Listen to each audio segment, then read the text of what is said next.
저는 올해로 56세가 되었습니다. 저는 제 삶이 이렇게 갑자기 무거워지리라 생각하지 못했습니다. 가끔 거울을 보면 제가 아닌 다른 사람이 서 있는 것처럼 낯섭니다. 예전에는 일하고 집안일을 하고 아이들 챙기고 남편 옆을 지키는 일이 당연했습니다. 체력도 받쳐주었고 무엇보다 나중에 좋아질 것이라는 희망이 크게 자리하고 있었습니다. 하지만 어느 순간부터 저는 그 나중이 점점 흐릿해지는 것을 느꼈습니다. 남편은 회사에서 인사팀에서 평생 일하였습니다. 회사의 사정이 어려워지니 나이가 많고 급여가 세다 보니 자연스럽게 희망퇴직자 명단에 올라갔고 회사를 나와야 했습니다. 남편은 일자리를 여기저기 구하다가 최저시급을 받는 아주 작은 회사에 겨우 들어가 일을 했습니다.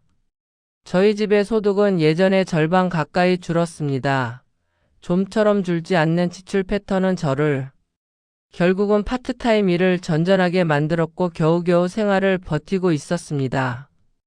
그 지출이라는 게 너무나 빤한 게 저희의 희망퇴직 시기는 아이들이 한창 부모의 지원이 필요한 시기였고 등록금 학원 비생활비 등 빠져나가는 돈은 이전보다 오히려 더 많아지는 시기였기에 저와 남편은 많이 불안했습니다.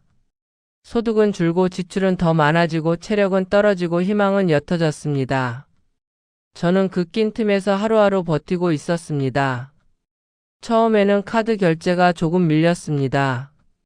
아무리 카드를 쓰지 않으려고 카드를 잘라보기도 하고 가계부를 써보기도 했지만 그동안의 지출 패턴과 아이들에게 나가는 목돈들은 결국 카드의 힘을 빌릴 수밖에 없었습니다. 그 다음은 마이너스 통장에 손을 대게 되었습니다. 남편 월급이 들어오면 바로 통장이 되어버리는 일은 익숙해졌습니다.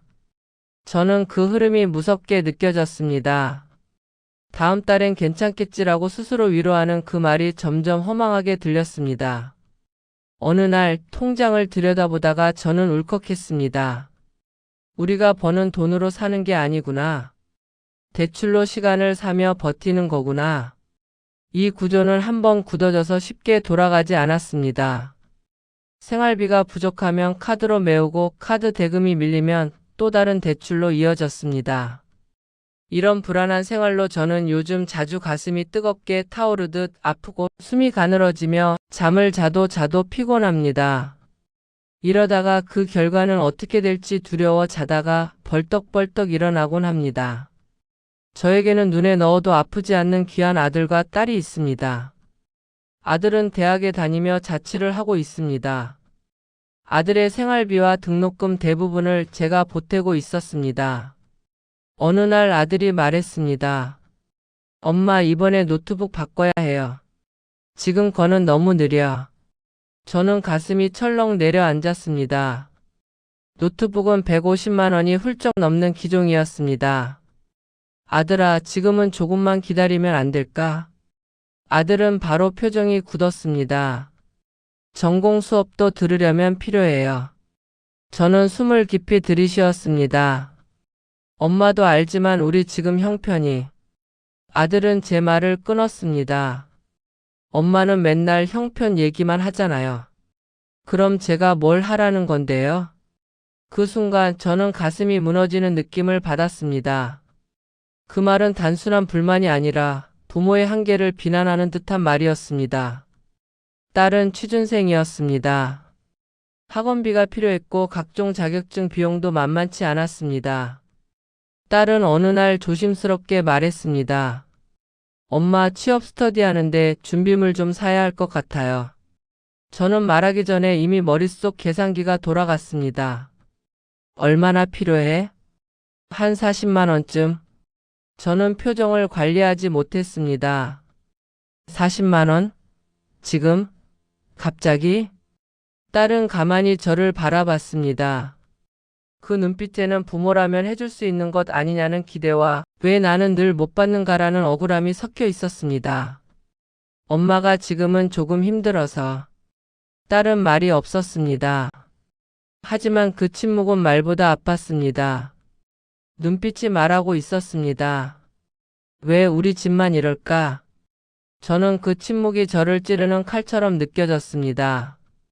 그날 밤 저는 아무 불도 켜지 않은 부엌에서 혼자 의자에 앉아 멍하니 있었고 가슴이 아파 숨이 꽉 막혀 가슴을 손으로 계속 쳐야 했습니다.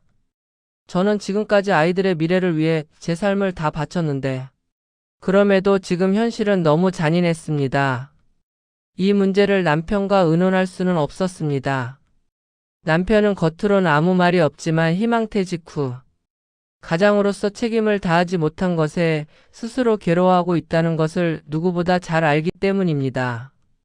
저는 그의 어깨가 점점 축 처지는 것을 매일 봅니다. 저는 어느 순간 남편에게조차 제 속마음을 제대로 말하지 못하고 있었습니다. 저는 남편을 원망하고 싶지 않았지만 때로는 이런 말이 목까지 차오르곤 했습니다. 왜 당신은 더 벌지 못하나요? 이런 말들을 꾹꾹 누르고 견뎌나가야 했습니다. 그 침묵이 때로는 더 아프고 무거웠습니다. 저는 은행으로 향했습니다. 당장 급한 불을 꺼야만 했습니다. 돈 때문에 아이들의 삶이 흔들리고 의기소침해지는 게 싫었습니다. 저처럼 불안하게 견디며 사는 게 죽기보다 싫었습니다. 다행스럽게 제 이름으로 생활자금 대출을 1,000만 원 받을 수 있었습니다. 500만 원씩 아이들 계좌로 넣어주고 아이들을 불렀습니다. 내일 새벽에 일찍 일어나. 오래간만에 우리 같이 장 보고 밥해 먹자. 다음 날. 저는 잠이 덜 깬 아이들을 앞세워 집에서 걸어서 20분 거리에 있는 수산시장에 갔습니다. 새벽 공기에 정신이 번쩍 들었습니다. 수산시장은 이미 하루의 절반을 써버린 사람들처럼 활기로 가득했습니다. 얼음이 갈리는 소리가 사방에서 부서져 나오고 막 잡아 올린 생선들이 노란 플라스틱 상자에 철퍼덕 담겼습니다. 수십 개의 자판 위로 은빛 비늘이 반짝이고 상인들의 굵은 손은 물에 젖은 비닐 장갑 너머로 쉴 새 없이 움직였습니다. 광어 싱싱해요. 오늘 건 진짜 좋아요. 사장님 이거 한 손 더 얹어드릴게요. 서로 미묘한 경쟁과 협상이 뒤섞인 목소리들이 시장을 흔들었습니다. 바다 냄새와 갓 삶은 오뎅 국물 냄새가 뒤섞여 코끝을 자극하고 바닷물 튄 바닥은 햇빛에 반사되어 젖은 듯 번들거렸습니다. 그리고 아무렇지 않게 아이들 들으라고 말했습니다. 새벽부터 다들 열심히 산다. 정신이 번쩍 들지?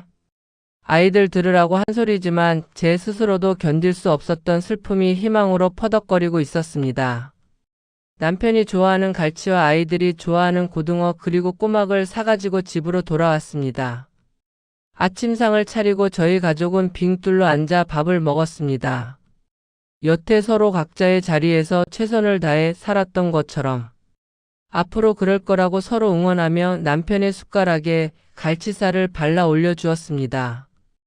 아이들에게도 미소를 보이며 어떤 잔소리를 하지 않고 등을 토닥토닥해 주었습니다. 지금의 어려운 고비가 지나 갈 거고 다시 봄날이 올 거라고 믿으며 아이들에게 설거지를 부탁하고 저는 웃으며 오늘도 일하러 나갑니다.